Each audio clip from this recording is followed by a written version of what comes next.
సర్వాధికారియు నిరంతర స్తోత్రార్హుడు యేసుక్రీస్తు ప్రభువారి ప్రశస్త నామములో ఉదయకాలపు వర్తమానాల కొరకు ఎదురు చూస్తున్న మీ అందరికీ ఇమాన్యుయల్ మినిస్ట్రీస్ తరపున మా శుభాభివందనాలు తెలియజేస్తున్నాను.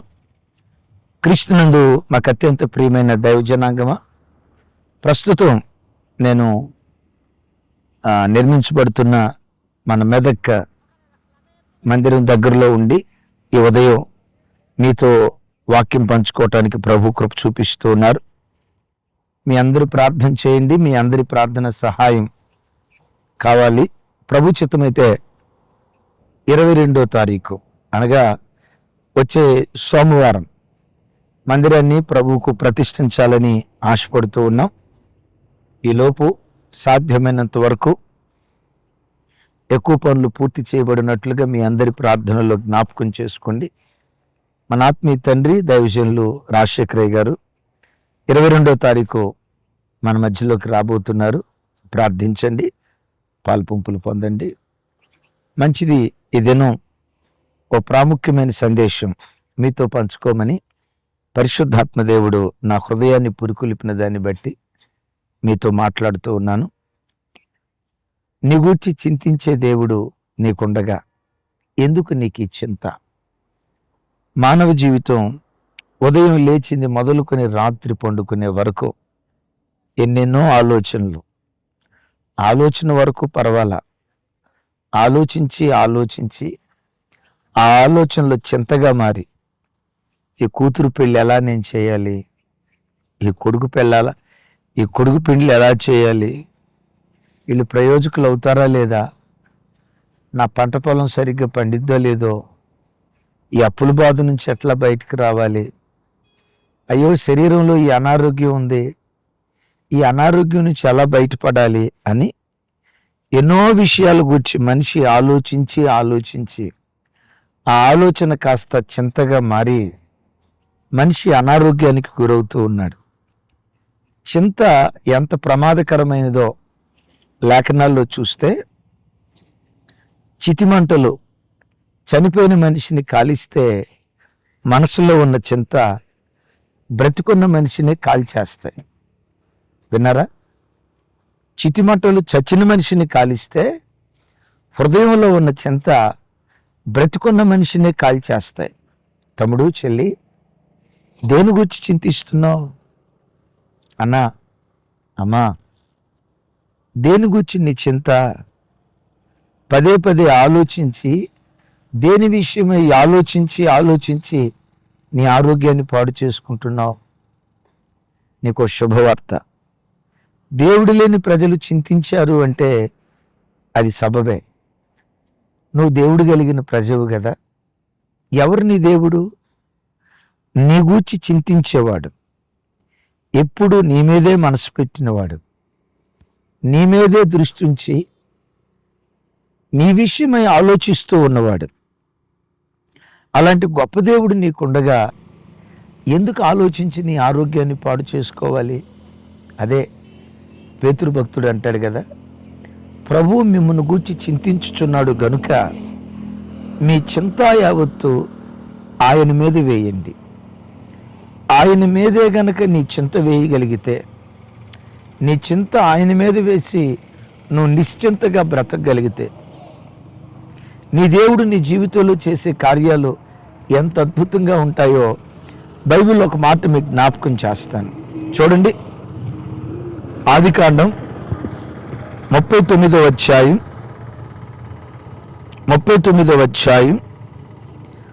5-6 వచనాలు.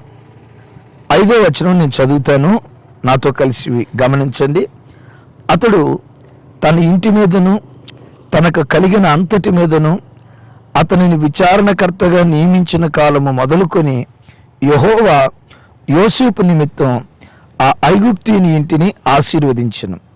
యెహోవా ఆశీర్వాదము ఇంటిలోనేమి పొలములోనేమి అతనికి కలిగిన సమస్తము మీదను ఉండెను. అతడు తనకు కలిగినదంతయు యోసేపు చేతికి అప్పగించి తాను ఆహారము తినుటకు తప్ప తనకేమి ఉన్నదో ఏమి లేదో విచారించిన వాడు కాడు. రాయబడిన అద్భుతమైన మాట యోసేపును గూర్చి. యోసేపు మీద పోతీఫర్ ఎంత ఆధారపడ్డాడో ఒక అద్భుతమైన సన్నివేశం ఈ స్థలంలో రాయబడింది. పోతీఫరు యోసేపును తన ఇంటి మీద విచారణకర్తగా నియమించాడట. నాయనా యోసేపా, ఇదిగో నా పిల్లల ఫీజు ఎప్పుడు కట్టాలి నీవే విచారించు. ఇదిగో అక్కడ పంట పొలం ఎప్పుడు దున్నాలి నీవే విచారించు. నా కుటుంబానికి ఎప్పుడే తీసుకురావాలి ప్రతిదీ నీవే నా ఇంటిని గూర్చి విచారించు అని తన ఇంటి మీద యోసేపును విచారణకర్తగా నియమించాడట. అద్భుతం.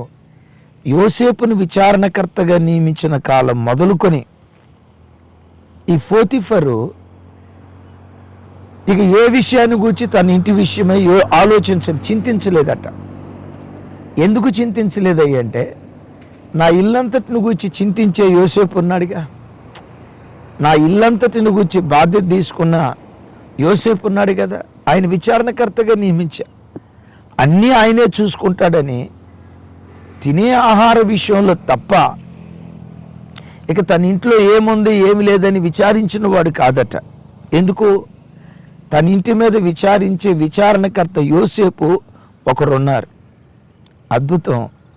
యోసేపును విచారణకర్తగా నియమించిన కాలం మొదలుకొని ఆ ఐగుప్తీయుణ్ణి దేవుడైన యెహోవా ఆశీర్వదించడం ప్రారంభించాడు. పంట పొలంలో ఆశీర్వదించాడు, ఇంటిలో ఆశీర్వదించాడు, పిల్లల్ని ఆశీర్వదించాడు. ఫైనల్ కంక్లూజన్ ఏంటో తెలుసా? అతని కలిగిన అంతటిని దేవుడైన యెహోవా ఆశీర్వదించాడట. ఎందుకు ఆశీర్వదించాడు? తన ఇంటి మీద యోసేపును విచారణకర్తగా నియమించుకున్నాడు గనుక. నేనంట మానవ భాషలో చెప్తా, ఆఫ్టర్ ఆల్ యోసేపును విచారణకర్తగా నియమించుకుంటేనే పోతీఫర్ ఇంటిని దేవుడు అంత ఆశీర్వదించాడంటే యోసేపు కంటే శ్రేష్ఠుడు యేసయ్యను నీ ఇంటి మీద విచారణకర్తగా నియమించుకుంటే నిన్నెంత ఆశీర్వదిస్తాడు. యోసేపు నమ్మకమైన వాడే, కానీ నేనంట యోసేపుకు ఆ నమ్మకమైన జీవితం ఇచ్చింది ఎవరు? ఆ బాధ్యత కలిగిన మనసు ఇచ్చింది ఎవరు? ఒక వ్యక్తి ఏదైనా పని అప్పగిస్తే అప్పగించిన పని నమ్మకంగా నెరవేర్చే ఆ నమ్మకత్వపు జీవితం యోసేపులో స్థాపించింది ఎవరు? ఎవరు? యేసుక్రీస్తు వారు కదా. కాదా? నేనంట యోసేపే దేవుని యొద్ద నుంచి నమ్మకత్వాన్ని పొందుకొని తానంత నమ్మకంగా తన నమ్మిన కుటుంబం పట్ల అంత బాధ్యతగా ఉంటే నీ యేసయ్య నీ పట్ల ఇంకెంత బాధ్యతగా ఉంటాడు? నీ కుటుంబ విషయంలో, నీ పిల్లల విషయంలో ఆయన ఇంకెంత బాధ్యత వహిస్తూ ఉంటాడు? ఆలోచించావా? తమ్ముడు, చెల్లి, నువ్వు ఏ సంక్లిష్ట స్థితిలో ఉన్నా నీ గుండెల్లో ఉన్న చింతంతా పరమయోసేపుగా పిలువబడుతున్న యేసుక్రీస్తు వారికి అప్పగించి ఈ దినం నుండి నువ్వు నిశ్చింతగా బ్రతకటం ప్రారంభించు. ఆరోగ్యాన్ని గురించి ఆలోచించి ఉన్న ఆరోగ్యాన్ని పాడు చేసుకుంటున్నావా? ఈ పిల్లలు ఎట్లా, ఆ పిల్లలు ఎట్లా, ఈ ఉద్యోగం ఎట్లా, ఆ ఉద్యోగం ఎట్లా, ఈ పొలం ఎట్లా, ఆ పశువులు ఎట్లా, ప్రతి దాని గురించి ఆలోచించి దేవుడు నీకు ఇచ్చిన ఆయుష్ తరిగిపోయేటట్లుగా చేతులారా ఆరోగ్యాన్ని పాడు చేసుకుంటున్నావా? ఈరోజు ఒక శుభవార్త. నీ గుండెల్లో ఏ చింత ఉన్నా నిన్ను గూర్చి చింతించి ఆ దేవునికి నీ చింత యావత్తు అప్పగించి పోతీఫర్ నిశ్చింతగా ఉన్నట్లుగా నీ జీవితంలో నిశ్చింతగా నువ్వు బ్రతకటం ప్రారంభించు. బైబిల్లో రాయబడిన ఒక ఖరీదైన అద్భుతమైన మాట ఏంటో తెలుసా? తన ప్రియులు నిద్రించుచుండగా ఆయన వారికి ఇచ్చుచున్నాడు. ఏమని రాస్తుంది? తన ప్రియులు నిద్రించుచుండగా ఆయన వారికి ఇచ్చుచున్నాడు. ఎప్పుడు ఇస్తున్నాడట? తన ప్రియులు నిద్రపోతూ ఉండగా. అలాగని ఈ వాక్యం వింటూ కూర్చొని నిద్రపోయారు కాక. విన్నారా? తన ప్రియులు నిద్రించుచుండగా అని అంటే అర్థం ఏంటో తెలుసా? ఒక వ్యక్తి నిద్రపోయేటప్పుడు అతనికి ఏ చింత ఉండదు, ఏ విచారం ఉండదో, ఏ దిగులు ఉండదో, అన్నిటినీ మర్చిపోయి ఆదమరిచి నిద్రపోతాడు. దేవుని నమ్మిన నీవు కూడా నిద్రించేవాడు ఎంత ప్రశాంతంగా దేని గురించి ఆలోచించకుండా ఎంత హాయిగా ఉంటాడో, నీ చుట్టూతో ఎన్ని సంక్లిష్ట పరిస్థితులున్నా దేవుడు ఉన్నాడని నిశ్చింతతో బ్రతుకు. తన ప్రియులు నిద్రించుచుండగా వారికి ఇచ్చే దేవుడు. దేవుని మీద నీకున్న ఆ అచంచలమైన విశ్వాసాన్ని చూసి నీ కుటుంబానికి ఏం కావాలో, నీ పిల్లల వివాహ విషయంలో నీ కుటుంబానికి ఏం కావాలో, నీ ఆరోగ్య విషయమే నీకేం కావాలో, నీ పిల్లలకి ఏం కావాలో, క్రీస్తు యేసు మహిమైశ్వర్యంలో నీవు ప్రశాంతంగా నువ్వు ప్రశాంతంగా బ్రతుకుతూ ఉంటుండగా ఈ 2025 సంవత్సరం ముగింపు లోపే నీకు కావలసినది నా దేవుడు అనుగ్రహించునుగాక. ఆమేన్. ఇక్కడ ఒక అద్భుతమైన మాట చెప్పి మీ గుండెల్లో ఉన్న చింత అంతా కొట్టివేయబడినట్లుగా మీ కొరకు ప్రార్థన చేస్తాను. పరిశుద్ధ గ్రంథమైన బైబిల్లో యాకోబుకు సుమారుగా 71 సంవత్సరాల వయసు వచ్చింది. యాకోబు ఏశావుల మధ్య జరిగిన పరిస్థితులను బట్టి యాకోబు తండ్రి ఇంటి నుండి పద్దనరాముకు బయలుదేరాడు. యాకోబు వయసు 71 సంవత్సరాలు, పెళ్లి కాలేదు, జీవితంలో స్థిరపడలేదు. తనను కన్న తండ్రి అనా పైసా కూడా యాకోబుకి ఇవ్వలేదు. ఒకవేళ ఇచ్చింది ఏమైనా ఉందంటే చేతికర్ర ఒకటి ఇచ్చాడు. మానవ భాషలో చెప్తాను, చేతికర్ర ఒకటి ఇచ్చాడు. తప్పించి అంతకు మించి ఏమి ఇవ్వల. 71 సంవత్సరాల వయసు కలిగిన యాకోబు బేతేలుకు వచ్చినప్పుడు వివాహం కాలేదు, జీవితంలో స్థిరపడలేదు, తండ్రి ఆస్తిలో చిల్లిగా కూడా ఇవ్వలేదు. రేపు మేనమామ దగ్గరికి వెళ్ళిన తర్వాత ఎట్లా ఆదరిస్తాడో లేదో తెలియదు. ఎన్నో 1,00,000 ప్రశ్నలు. వాస్తవంగా బేతేలుకోసరికి రాత్రి అయిపోయింది కదా. యాకోబు స్థానంలో ఇంకొకళ్ళు ఎవరైనా ఉంటే గడ్డం కింద చేయబెట్టుకొని, ఏంట్రా బ్రతుకంతా ఇట్లా అయిపోయింది, నా వయసు చూస్తే 71, జీవితంలో ఏమీ కాల, రేపు ఆడికి వెళ్ళిన తర్వాత నా బ్రతికేమైపోద్దో అని ఆ రాత్రి అంతా ఆలోచించి నిద్ర పట్టకుండా పరోక్షంగా ఆల్ నైట్ ప్రేయర్ చేయాల్సింది. నిద్ర పట్టక కూర్చొని ఆ రాత్రి అంతా ఆల్ నైట్ ప్రేయర్ అనే కంటే కూడా జాగారం చేయాల్సింది. కానీ బైబిల్లో రాయబడిన మాట ఏంటో తెలుసా? ఆ రాత్రి యాకోబు ఒక రాయిని తీసుకొని దానిని తలగడగా చేసుకొని, విన్నారా, దానిని తలగడగా చేసుకొని ఆ రాత్రి హాయిగా నిద్రపోతున్నాడట. ఆ రాత్రి వేళ దేవుడైన యెహోవా ప్రత్యక్షమై, యాకోబు యాకోబు, నీవు పండుకొనిన ఈ భూమిని నీకిచ్చుచున్నాను, భూలోకములో ఉన్న వంశములన్నీ నీ సంతాన మూలంగా ఆశీర్వదించబడతాయి, నువ్వు తూర్పు తట్టుకు, పడమట తట్టుకు, ఉత్తర తట్టుకు, దక్షిణ తట్టుకు నకముకములను వ్యాపిస్తావు అని యాకోబుకు దేవుడిచ్చిన వాగ్దాన ఆశీర్వాదం ఎంత అంతా కాదు. నేను ఒక మాట అడుగుతా, యాకోబు ఏం చేశాడని అంత గొప్ప ఆశీర్వాదం ఇచ్చాడు? ఆ స్థలంలో రాత్రి అంతా ఏమైనా ఆల్ నైట్ ప్రేయర్ చేశాడా? హల్లెలూయా స్తుతి మహిమని పాటలు పాడాడా? ఇంకేమైనా కార్యక్రమం చేశాడా? చేసింది ఒకటే, రాయిని తీసుకొని రాయిని తలగడగా చేసుకొని తన తల రాయి మీద నుంచి హాయిగా నిద్రపోయాడు. ఆ రాయి ఎవరో తెలుసా? మన ప్రభువైన యేసుక్రీస్తు వారు. యేసుక్రీస్తు వారిని తృణీకరించబడిన రాయని, నిషేధించబడిన రాయని, మూలకు తలరాయని, ఏమండి, పరిశోధించబడిన రాయని, ఇలా బైబిల్లో అనేక చోట్ల యేసుక్రీస్తు వారిని రాయితో వాక్యం పోల్చింది కదా. అలాగని రాయి కనపడినప్పుడల్లా దేవుడు అనుకుని మొక్కేరు గాక. అఫ్కోర్స్ వాటిని విశ్వసించే వాళ్ళు ఉంటారు. వాళ్ళ విశ్వాసాన్ని పొరపాటున మనం అవహేళన చేయకూడదు, కించపరుస్తూ పొరపాటున మాట్లాడకూడదు. అయితే మన విషయంలో ఈ స్థలంలో యాకోబు ఆ రాయిని తలగడగా చేసుకుని రాయి మీద తన తల ఆలించాడు. రాయి యేసుక్రీస్తు వారి గుర్తు అని చెప్పే కదా. ఆ రాయి మీద తలానించాడంటే దాని అర్థం ఏంటో తెలుసా? తన తలలో ఉన్న చింతలన్నీ, విచారాలన్నీ, దిగుళ్ళన్నీ, బాధలన్నీ, మానసిక కృంగుదలన్నీ, ఆవేదనలన్నీ, భవిష్యత్తును గూర్చిన బాధలన్నీ, భవిష్యత్తును గూర్చిన దిగులన్నీ, ఇవన్నీ రాయిగా పిలువబడుతున్న యేసుక్రీస్తు వారి మీద మోపి నిశ్చింతగా బ్రతకటం ప్రారంభించాడు. నిశ్చింతగా నిద్రపోతూ ఉన్నాడు. నిశ్చింతగా నిద్రపోతున్నాడు.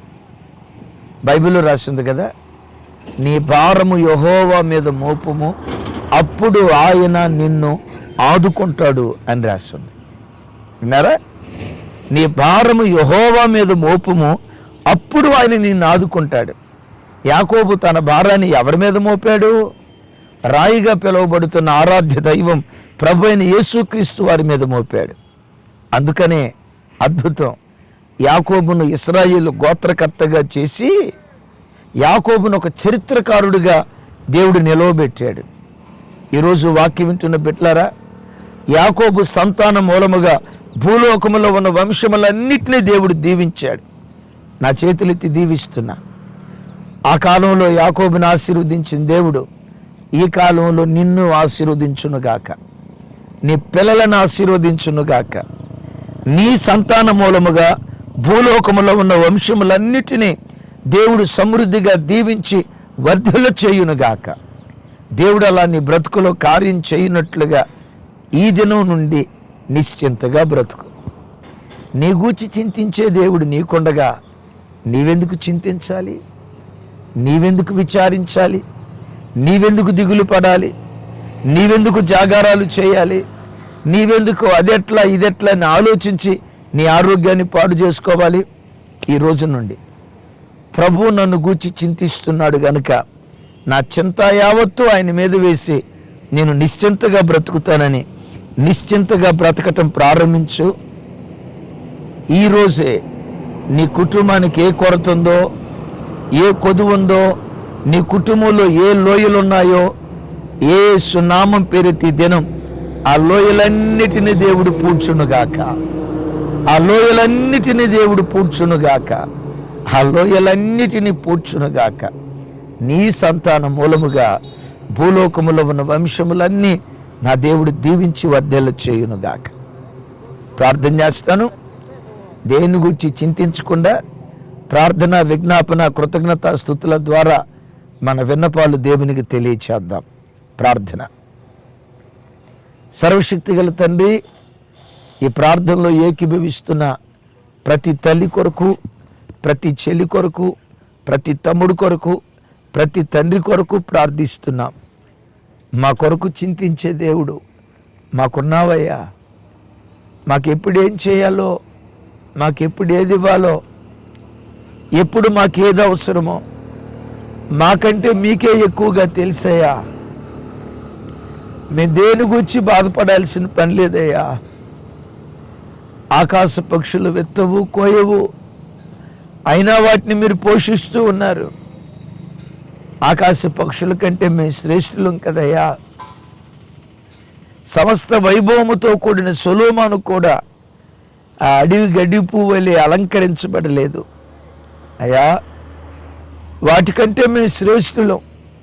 వాటిని అంత అద్భుతంగా అలంకరించినప్పుడు మమ్మల్ని ఎందుకు మీరు అలంకరించరయ్యా? ఆశీర్వాదపు అలంకారంతో మమ్మల్ని అలంకరించే దేవుడు. యాకోబు ఆ రాత్రి రాయి మీద తన భారమంతా మోపినట్లుగా ఈ వాక్యం వింటున్న ప్రతి బిడ్డ తన గుండెల్లో ఉన్న భారమంతా మీ మీద మోపే కృపద ఇచ్చేయి. మీ మీద అనుకునే కృపద ఇచ్చేయి. మీ మీద అనుకుని నిశ్చింతగా బ్రతుకున్నట్లుగా ఒక్కొక్క బిడ్డ పట్ల యేసు నామములో విశేష కృప చూపమని ప్రార్థిస్తున్నాను. వారి గుండెల్లో దేని గురించి చింతిస్తున్నారో, దేని గురించి ఆలోచిస్తున్నారో వారి విచారాలన్నీ కొట్టివేయబడునుగాక. వారి బ్రతుకులో నెమ్మది, సమాధానం యేసు నామం పేరిట సమృద్ధిగా మీరు కుమరించుదురుగాక. ఈ సంవత్సరం లోపే దేవా, ఈ డిసెంబర్ మాసం ఇంకా కొద్ది దినాలే ఉంది. ఈ కొద్ది దినాల లోపే వారి దుఃఖం కొట్టివేయబడాలి, నిట్టూర్పు ఎగిరిపోవాలి, అంగలార్పు నాట్యంగా మార్చబడాలి.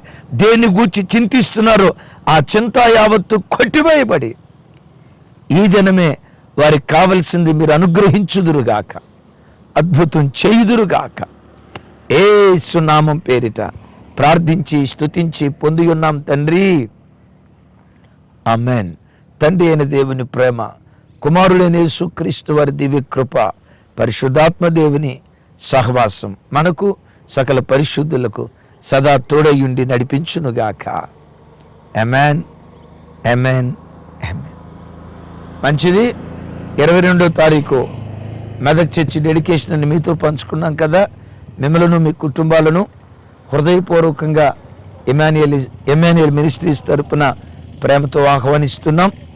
రాలేని దూర ప్రాంతాల్లో ఉన్నవారు ప్రార్థించండి. లైవ్ చూస్తూ మా సంతోషంలో మీరు పాలిభాగస్తులు కాగలరని ప్రేమతో మనవి చేస్తున్నాను. కృపా సమాధానాలు మనందరికీ తోడై ఉండునుగాక. Thank you.